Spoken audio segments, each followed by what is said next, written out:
What's happening, guys, and welcome to another career mode episode in my Nick the Free series. This time we're going to be racing at the Canadian GP. Just looking at some of the upgrades right now, just because we're still the worst car on the grid. We really need to improve everything with this car as quickly as we possibly can, so we can start even challenging for the wins, because even though we're the worst car on the grid, we're still outperforming the car a lot. So if you want to see the previous episodes, if you have missed those, make sure to go to the second link in the description. It should be there. But now let's move straight on to qualifying. Okay, here we go. We have the qualifying for the Canadian Grand Prix here.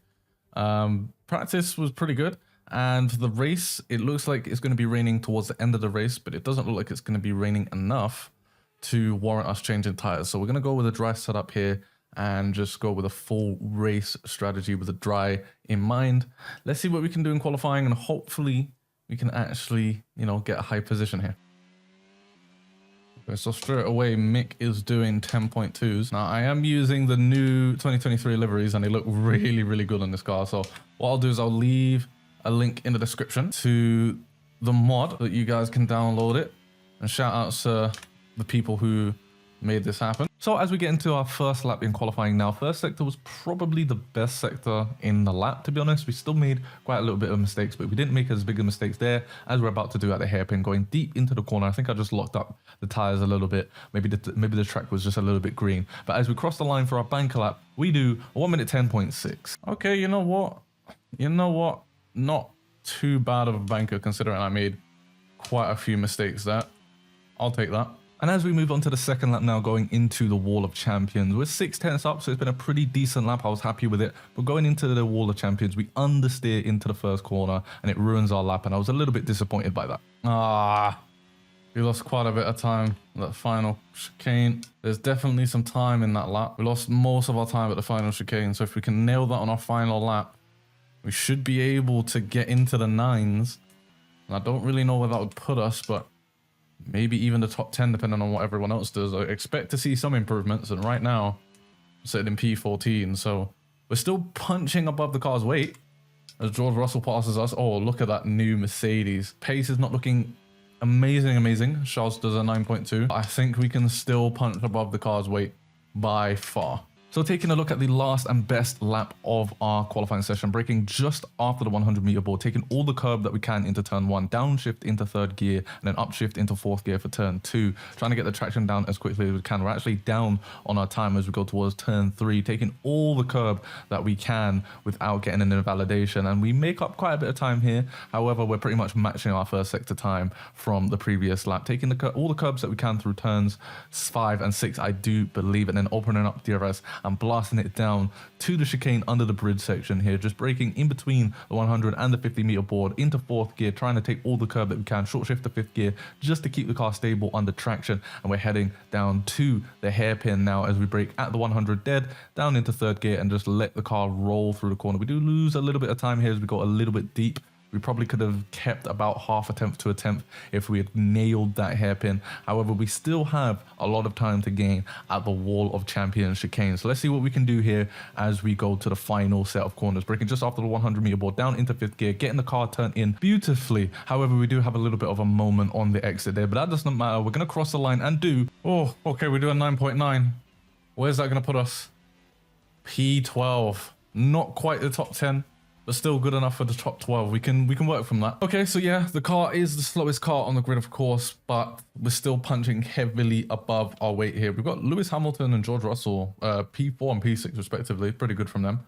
But us P12, I'll happily take that. As Yuki Tsunoda was in P18 with only the Aston Martin of Sebastian Vettel and the Williams of Nicholas Latifi behind him. So yeah, the pace is not looking too bad. Maybe, just maybe, depending on our consistency, we could see another points finish here in this episode. So let's get straight into the race. I hope you guys enjoy it. So as we move into the Canadian GP, let's see what the starting grid is going to look like for this race. In pole position, we have the Monegasque Charles Leclerc, followed by his teammate in the other Ferrari, Carlos Sainz. And then moving on into the second row, we have Max Verstappen in P3 and Lewis Hamilton in P4, followed by Sergio Perez and George Russell in P5 and 6. After that, we have Pierre Gasly and Oscar Piastri in P7 and P8, followed by Esteban Ocon, and we have Hülkenberg in P10. Then we have myself in P11 and Magnussen in P12, followed by the Alfa Romeo in P13 and 14 with Zhou and Bottas. And then we have Alexander Albon, followed by Stroll. Then we have Yuki Tsunoda and Lando Norris in P17 and 18. And then rounding off the grid, we have in P19 Logan Sargent and Alonso in P20. Now, it's almost time for lights out, so let's go down to the track. It's race day yet. Now, one thing I wanted to quickly highlight is, as you can see from the race performances, Carlos Sainz isn't doing anywhere near as good as Charles Leclerc. Okay, then guys, so as you can see, it is going to be raining towards the end. Hopefully it's not raining enough to warrant the switch, or if it is, maybe we can get the strategy right. I don't know. We'll have to wait and see what happens there. But it should be a good one. We're going to go with the hard to medium strategy for this one. Try and be as quick as we can towards the end of the race. And hopefully we can score some points against some of the guys around us. So let's get straight into the Canadian Grand Prix. All right, guys, here we go. We have the Canadian GP in season 1. We have 4 red lights. We have 5 red lights and lights out, and away we go. Charles Leclerc getting a pretty good reaction so he can cover off his teammate going into turn 1. Ourselves, Nick de Vries, losing a position or 2 as we did start on the hard compound tires rather than the mediums, but I tried to make up that position again. Going around the outside into turn 2, we're looking to try and overtake Nico Hülkenberg, but we don't quite get it as he is battling with Oscar Piastri ahead of us right now. And going into the next couple of corners, they go side by side, which means they're slow. I look for the opportunity, I smell the opportunity from Nico Hülkenberg, and we go around the outside at the end of sector 1, not giving him as much room as I thought, so we did collide. However, we find ourselves now in P10. It looks like there's a little bit of a battle going on ahead between the 4 cars, Ricciardo, Ocon, Russell, and Pierre Gasly. Obviously his name says Alonso, but we'll go based on the actual character faces, so Pierre Gasly instead of Alonso. We've actually managed to catch up to them thanks to that. Oh, Ocon's going quite slow. So as we go through this series, forgive me guys, I will make a few mistakes here just because it's easier to say their name rather than their face, but we're going to try and base it on their face as we go side by side with Nico Hülkenberg down into the hairpin. However, he's on a medium, so he did get better traction than us. And because of that, going into the Wall of Champions, he ends up staying ahead of us here. So a bit unfortunate, but you can see that Oscar Piastri and Esteban Ocon is still battling. We have a little bit of a tap there with Nico Hülkenberg. However, we didn't get damaged, luckily, as we try and get something out of this battling. I'm trying to swerve around and see if I can pick up anything, but it's not really working out there. As it looks like Piastri, Hülkenberg, and Ocon are all gone, or maybe not. We're struggling to go side by side through this section. We are losing a lot of time over it, but I just don't think there's really much we can do right now on these hards. We've got K-Mag behind us, and we've got Zhou as well looking to make overtakes happen. This is not looking good here.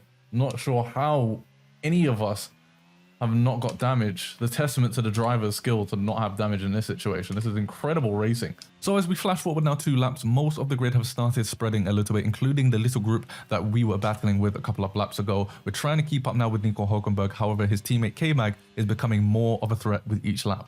Oh, here comes K-Mag. He's got DRS and he's a lot quicker in a straight line than me. And we've no longer got DRS on Hülkenberg ahead of us.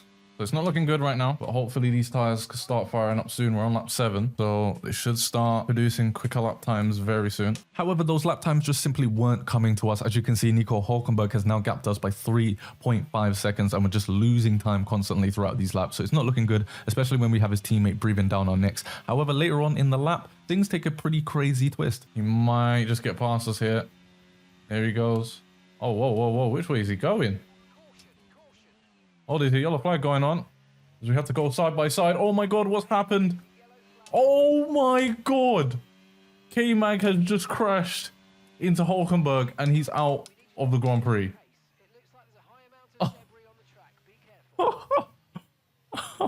What the hell? Okay, massive crash there. We'll find out what happened to Hülkenberg once I've finished this race, but oh my god. So when it came to the crash with Nico Hülkenberg, he just took too much curb into the Wall of Champions and spun, which is very surprising to see from him. And then as me and K-Mag passed, K-Mag just crashes into it. Well, I'm gonna assume that some of the guys might go into the pits. Depends. Some might do a 2-stop strategy.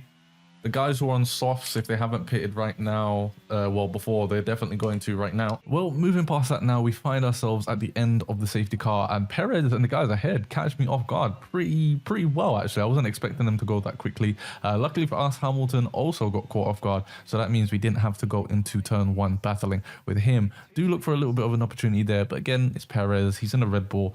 Probably don't really have a big chance of overtaking him. But moving on to later on in the lap now, you can see there was a yellow flag.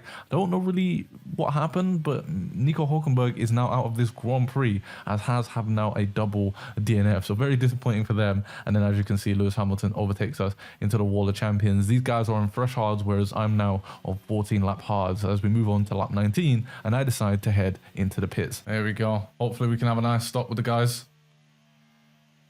We can be on our merry way. We're going to lose quite a lot of positions here, but I think we will gain them back. Looks like we're going to come out in like P17 or something like that. Not too sure. Let's see. However, surprise to us, we end up in P15 when we come out of the pit. So we're in P15. We're on the mediums. We have 15 laps to go. We have to try and overtake as many people as we can to get into the point. So El Mission starts now as our teammate goes into the pits next lap. I believe he was on a 2-stop. But yeah, we're catching up to Alexander Albon very quickly now. We're on the medium, so they fired up pretty much straight away. I was thinking about going down the inside into turn 1. However, he defends the position. We go around the outside, which is good for us actually, because it means we have the inside line for turn 2, and we can sort of cut off his line there and make the move stick. Medium tires having so much more grip, we're able to just zoom past him. And now we have our sights set on Lance Stroll in P11. We actually dive it down the inside into the hairpin. We do make a little bit of contact here as I lock up the tires a little bit. However, we've made the move now, and now we have our eyes set on the rookie, Logan Sargent. All right, here we go. We've got Logan ahead of us, the rookie. I mean, we are also technically a rookie as Nick de Vries, but I feel like we should be able to make quick work of him in the Williams. And just like we did to his teammate, Logan Sargent, we caught up to him very quickly. We have the DRS as well, so it's going to be an easy move. We actually go down the inside this time. He does squeeze us. However, we decide to stand our ground and use the inside line for turn 1 to just push him out a little bit wide. We do leave him a little bit of space just in case he kept his nose in there. However, the medium grip was just way too much to handle. Oh, here we go. We've got Gasly and Ocon going side by side into the hairpin. Interesting decision from the team to let them battle, especially when they've got an AlphaTauri right behind them. But you know what? We'll take it if that's what they want to do. Looks like they might even go side by side going into the wall of champions. They don't, but Ocon is the one who loses out compared to Gasly. I have no idea whose decision at Alpine it was to allow them to battle, but it wasn't a very good one because it allowed me to catch them up even quicker on the medium tires. They're both on the hard, so at a massive disadvantage as Esteban Ocon makes a mistake coming out of that corner. We have DRS now. We're side by side going into the chicane under the bridge. We break a little bit later into the corner. We make the apex, and that's the move done on Esteban Ocon. And now we've got our eyes set on his teammate, Pierre Gasly. On lap 32 now, we're catching up to Pierre Gasly. It started raining now, and it doesn't look like it's going to be raining enough to warrant switching on intermediate. So we need to try and get past Pierre as soon as we possibly can. He is on a hard, so it's going to be a little bit more of a difficult time for him versus me. But as you can see, I'm still not getting the best of traction out of these corners. So it's going to be quite a difficult task to overtake him. However, on lap 33, you can see just as we're about to pass him with the DRS is actually disabled. Still not really enough for us to go into the pits for the intermediates because we will lose more time than anything else. So moving on to lap 34 now, still keeping up with Pierre Gasly. He's making more mistakes as it gets wetter out on track. We've got a lot more grip than him at this point. So I go down the inside into the hairpin here, braking at the 100-meter board, still making the apex somewhat, and we've made the move on Pierre Gasly. Now all we need to do is just keep pushing. Hopefully the tires can grip up a little bit more than his, and we can get this position, and it does. We're now 3.6 seconds ahead of Pierre Gasly as we see Carlos Sainz about to finish the race. There you go. Carlos Sainz winning the Canadian Grand Prix and showing us that maybe he's not fully finished in this season. He's had a very bad start to the season as a whole. But it looks like he's showing us that he's not given up yet.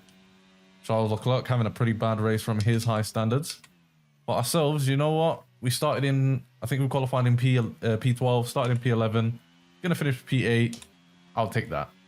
Good race. And I must say, I was pretty happy with that performance. So we did score some points. And as you're about to see, we did get driver of the day as well. So yeah, we started in P11, qualified in P12. and made our way up through the race to P8. So solid points, and hopefully we can continue that moving into Silverstone. Okay, yeah, as I said before, Carlos Sainz showing us that he's not given up just yet, winning the Canadian Grand Prix, followed by Sergio Perez and Lewis Hamilton, a very surprise person to see on the podiums there, with Max actually losing out and falling out of the podium position. So pretty bad race from him, from his very high standards. Again, we maximized what we could. We started just outside the points. We managed to claw our way through into the points thanks to strategy and a lucky safety car, I guess you could say.